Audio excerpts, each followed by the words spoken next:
more cover from this particular channel. Yonko video. So for the first case, the kidnapping case, as we recently brought to your attention, a collaboration between the Ghana Police Service and the Nigeria Police Force, with support from the National Signals Bureau, resulted in the rescue of 2 Ghanaian women, Anastasia Beidu and Evelyn Sewa Kunedu, who had been kidnapped in Nigeria. 8 people have so far been arrested in connection with the case. 5 of the suspects were arrested here in Ghana, and the remaining 3 were arrested in Nigeria. Details of the case are as follows.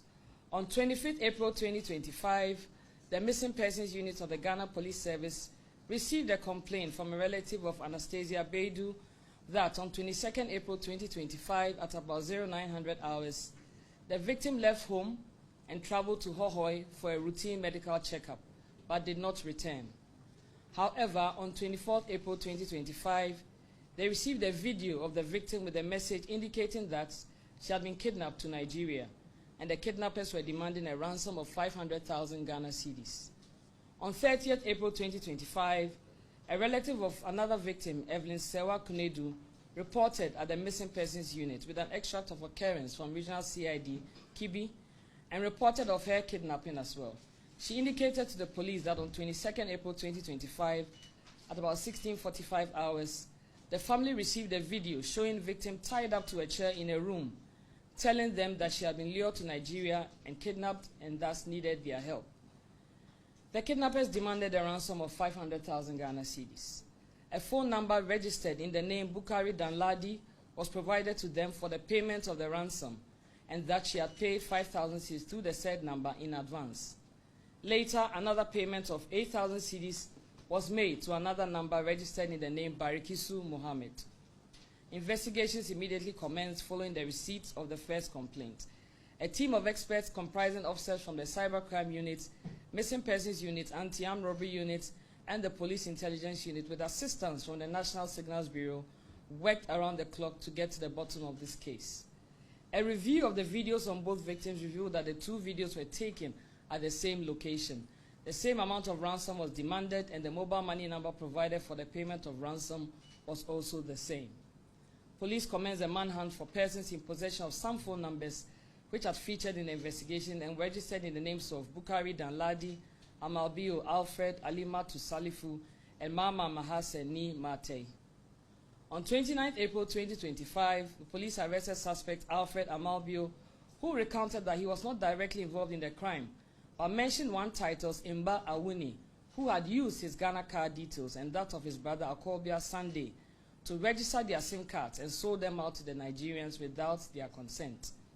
On 1st May 2025, the Upper East Regional Police Intelligence Department arrested 4 suspects, namely Christian Emeka, 27, Basil Okonkwo, 29, both Nigerians, Titus Imba Awuni, 25, and Amalbio Alfred, 21, both Ghanaians, at Bolgatanga, and escorted them to the CID headquarters for further investigation.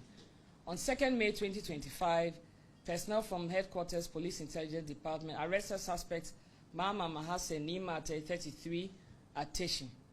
3 suspects, namely Peter Okoye, age 31, Polinos Chidokwe, age 35, and Chinonso Okafo, age 35, were arrested in Port Harcourt, Onitsha, Nigeria, and the victims rescued from them. At this time, steps are being taken to receive the victims from the Nigeria Police Force. After the interrogation of the suspects, it came to light that suspect Titus Imba Awuni, who is a mobile money agent in Bolgatanga, the suspect had links with one Abdul Mubarak Zakaria, an employee of one of the telecommunication companies, who has allegedly given him his official login credentials, and also forwards a one-time PIN for 2-factor verification to him, which he uses to log into the SIM registration app of the telecom company to register subscriber SIM cards with other people's Ghana card details without their consent, and sell same at 150 Ghana cedis each. Suspect Emeka Christian told police that in April 2025, he invited suspect Basil Okonkwo from Nigeria to Ghana to assist him to do business and gather money to perform his father's funeral. He added that one Peter Okoye called him and requested his mobile money number to receive some money. He forwarded his MTN number to him, and thereafter he was informed by suspect Peter that he had kidnapped some Ghanaian ladies who are with him in Nigeria. Hence, he will use his mobile money accounts to collect the ransom, which he obliged. Later, Peter Okoye called that he needed an additional mobile money number for the same purpose. He then went to Titus Imba Awuni again and bought another SIM registered in the name of Alfred Amalbio and forwarded same to Peter Okoye. He claimed in all he received 5,000 CDs, another 5,000 CDs, and another 3,200 Ghana cedis, totaling 13,200 Ghana cedis through MTN number 053-663-0088. Out of the amount, he took 900 Ghana cedis for himself, 150 Ghana cedis for transfer charges, and then he transferred the balance of 12,250 Ghana cedis to the said Peter Okoye through a phone number registered in the name Mama Mahase Nimate. The money was then converted to Naira and sent into a Nigerian bank account provided by suspect Peter Okoye, bearing the name Cecilia Williams. Upon the arrest of suspects Christian Emeka and Basil Okonkwo, both Nigerians, the Ghana Police Service was able to establish the identity and true address of suspect Peter Okoye, who had custody of the victims. These details were then shared with Interpol Nigeria, and they aided in the tracking and arrest of the three suspects: Peter Okoye, 31, Polenos Chidokwe, 35, Chinonso Okafor, 35, in Port Harcourt, Onitsha, in Nigeria. The two victims, Anastasia Bedu Atta and Evelyn Sewa Konedu, were then rescued. Suspects Peter Okoye and Christian Emeka, both Nigerians, indicated to police that they were in Ghana in the year 2019 to work with QNet. They left Ghana for Nigeria in 2020, but Christian Emeka returned to Ghana in June 2024. Peter Okoye, Christian Emeka, and Basil Okonkwo are all Nigerians. They were into romance scam both in Ghana and in Nigeria. They operate through their Facebook and other social media handles. These suspects met the two victims, Anastasia Bedu Atta and Evelyn Sewa Konedu, through their Facebook accounts. Suspects posed as white men who wanted to marry the victims. The two unsuspecting victims became convinced, accepted the marriage proposal. The suspects then lured them to Nigeria, and the victims traveled separately but ended up at the same location on the same day, on 22nd of April 2025. On reaching the location in Nigeria at Port Harcourt, Onitsha, Peter Okoye and his two accomplices kidnapped them. The three suspects stripped the two victims naked, tied them up, assaulted them with cutlasses, threatened to kill them with a knife, wrapped them in an orange bedsheet with their heads covered with black polythene, and threatened to hang them with a nylon rope. All these violent acts perpetrated against the victims were recorded on video, disseminated on social media, and also a copy was sent to the victims' families with a demand for ransom of 500,000 cedis from each of the victims' families. A total of 18,000 Ghana cedis was paid to various phone numbers from the families. As of today, both suspects and victims are with the Nigerian authorities, and efforts are being made to transport the victims to Ghana and also extradite the suspects to Ghana to assist investigations. At the moment, information received from our counterparts in Nigeria indicates that both victims are fine and they have received routine medical checks. Further updates will be communicated when the victims are received in Ghana and we are able to listen to them and hear their side of the story. At this juncture, on behalf of the Inspector General of Police, Mr. Christian Tete Younu, and the entire police administration, I wish to use this opportunity to commend all our officers who worked on this case. I would also like to thank the Nigeria Police Force and the National Signals Bureau of Ghana for their invaluable support. The success achieved in this case underscores the critical need for enhanced interagency cooperation as well as cross-border cooperation, because in all of this, we win when we work together. While we celebrate our success stories, it is also a good time to call on all of us to exercise extreme caution when we are online so as not to fall victim to fraudsters who take undue advantage of unsuspecting persons. Do not believe everything you see, hear, or read online. As always, be on the lookout for scammers and fraudsters who seek every opportunity to prey on your innocence, ignorance, or failure to do due diligence. And finally, we wish to advise that you report any suspicious activity to the police for appropriate action. I will move on to the second case of kidnapping, which was a pirate attack on MV Mehin 1 and abduction and subsequent rescue of 3 Chinese crew members. On 28 March 2025, at about 0900 hours, the Marine Police Command in Tema received a complaint from a fishing company in Tema that on 27 March 2025, at about 1930 hours, their fishing vessel MV Mehin 1 was attacked off Yenyano waters by 5 sea pirates on board a wooden boat, with 3 of them armed with AK-47 assault rifles amidst firing of gunshots. that the pirates who used outboard motor-powered wooden canoes on taking their vessel and crew hostage destroyed the communication systems and abducted 3 Chinese crew members. The complaint further indicated that the vessel had returned to berth at the Tema Fishing Harbour with 21 surviving crew. The Marine Police Unit of the Ghana Police Service, working together with our stakeholders, the Ghana Maritime Authority, the Ghana Ports and Harbours Authority, National Investigation Bureau, and the Ghana Navy, as well as the Fisheries Observer, commenced investigation into the incident. On 26 April 2025, at 10:00 hours, police received information from a company representative that the Chinese embassy in Lagos called to inform her that the 3 kidnapped victims have been found in the Delta State of Nigeria and rescued to the Chinese embassy in Lagos. And on 27 April 2025 at 20:30 hours, following arrangements engineered by this office, the 3 kidnapped victims who were rescued and released in Nigeria were received by the police, led by myself, together with other officials from the Ghana Immigration Service at the Kotoka International Airport.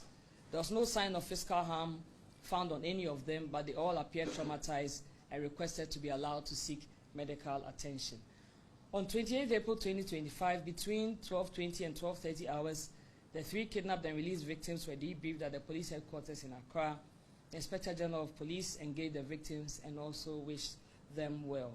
The victims recounted that on the fateful day of 27th March 2025, the pirates kidnapped them in 2 speedboats, blindfolded them, covered them with tarpaulin during the daytime, and traveled with them by sea for about 24 hours to a marshy area, which they later found to be the Delta region of Nigeria. That the kidnappers, upon disembarking from the speedboats, brought motorcycles to convey them for about 2 hours to a riverbank, which they crossed with them on foot to a makeshift camp where they were kept and guarded at gunpoint until 25th April 2025, where they were abandoned for no apparent reason. According to the rescued victims, they roamed the area on foot and went to a village where they were assisted to make calls, which led to their eventual rescue to the Chinese embassy in Lagos. The police has been investigating this case as well, and so far 4 people, the boatswain Clever, Victor Kojo Akoli, Eugene Chibuke Mwonam, Chinese cook Zhao Langhang, and second engineer Zhao Hua have been arrested in connection with the case and have been put before the Tema District Court while investigation continues. And just like the other case, at this time we're also grateful to all our stakeholders who worked tirelessly on this case to ensure that the victims were rescued. I'll now move on to the murder of 5 people at Esiyao near Nsawam.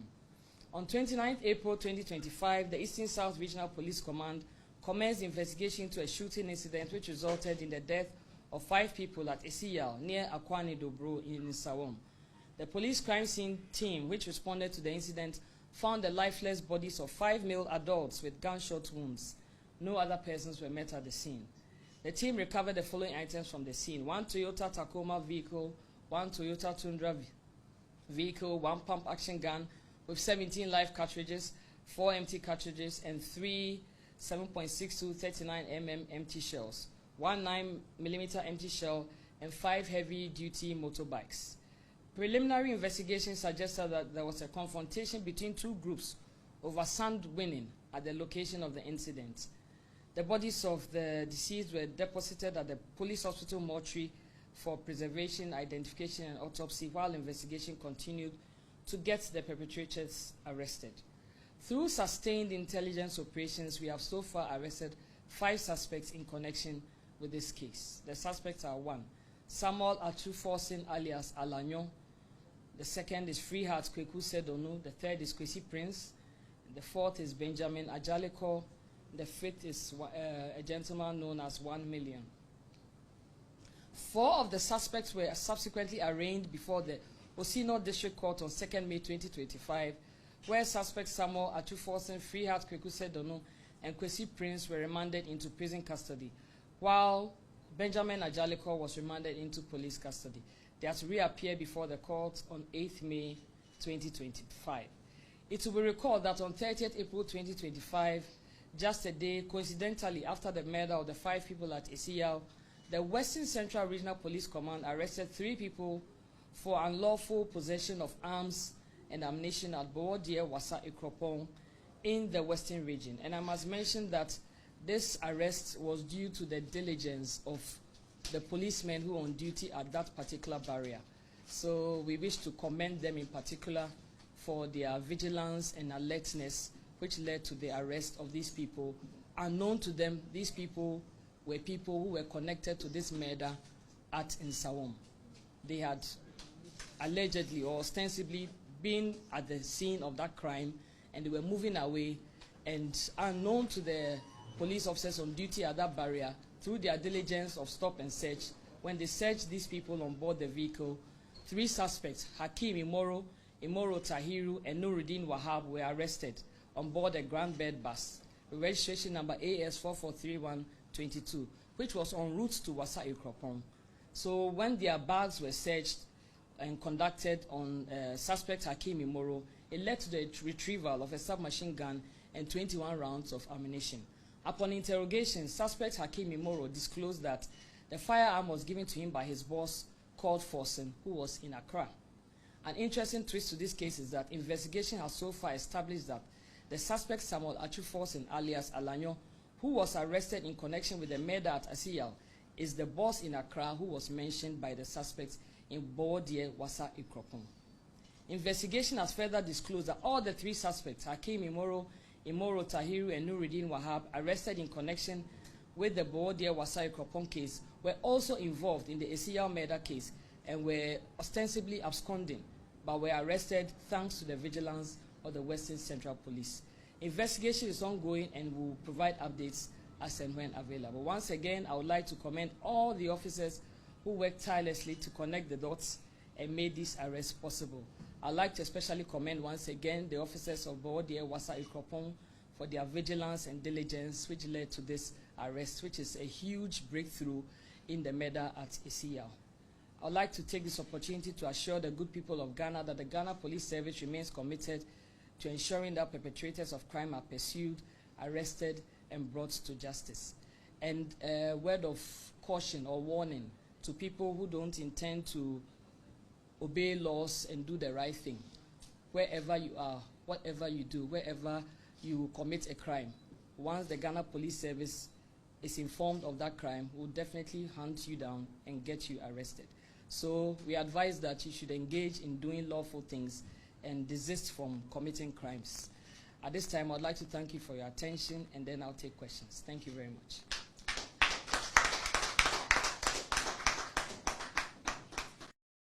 You know what I say? So when you share our video, no, and if you subscribe to this channel, no, hit on the notification bell. Send a anytime you drop a video, no, you'll be among the first people